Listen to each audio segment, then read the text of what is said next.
Academic কোয়ালিফিকেশনের সাথে সাকসেসের কোনো relation নেই। তুমি কতটা শিক্ষিত, পড়াশোনায় জেনেছো, এর সাথে সাকসেসের কোনো রিলেশন নেই। এমন তাহলে সেই সময় আমরা কি করি? ধৈর্য আমরা ধরি না, ভুল করলে নিজেদেরকে গালিগালাজ করি এবং নিজেকে নিজেই নিচু দেখাই, ছোট করি।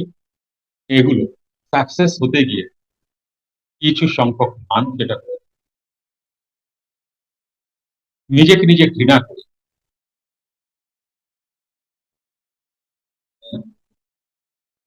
আজকে কোনো পরীক্ষায় পাশ করলে খুব আনন্দিত, তুমি পেরেছো, সাবাস। কোনো পরীক্ষায় ফেল করলে তোর মতো রাবিশ হয় না। এখানে তো এটা লিখতে পারতিস, সেখানে তো এটা করতে পারতিস, সেখানে তো এই করতে পারতিস, নিজেকে বকাবকি কর। অ্যাকচুয়াল সাকসেসের পথে এগুলো নিষেধ করা। কাজের প্রতি ভীষণভাবে নিষ্ঠা, যে একই সময়ে আমি রোজ আমার কাজকে একটা সময় দেবই দেব।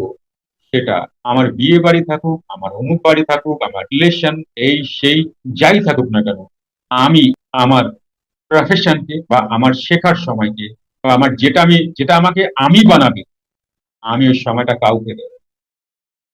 আমি আগে থেকে গ্যাপ করে নেব, যে আমি ওই সময়টা আমার সারাদিনের কিমতি সময় উঠাই, সেটা আমি কাউকে দেব। একে বলে নিষ্ঠা।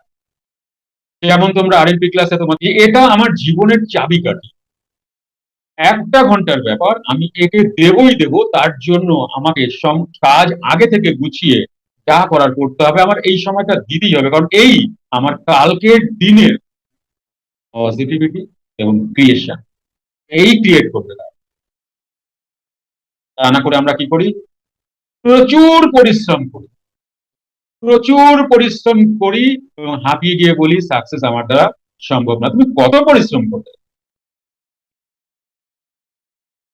বড়বাজারের মুটে মজদুরদের দেখেছো? ভোর থেকে নিয়ে সন্ধ্যা অব্দি তারা মাথায় বোঝা নিয়ে পরিশ্রম করে, তারা কি আমি বলে মনে হয়?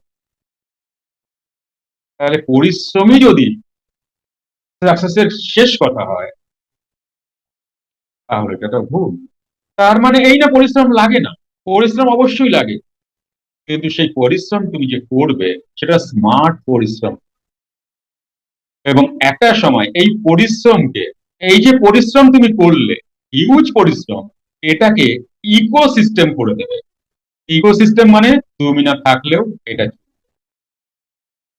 ওপর থেকে অপারেট করলেও চলবে, হালকা অপারেট করলেও এ দুর্দান্ত চলবে। এটাকে বলা হয় ইকোসিস্টেম।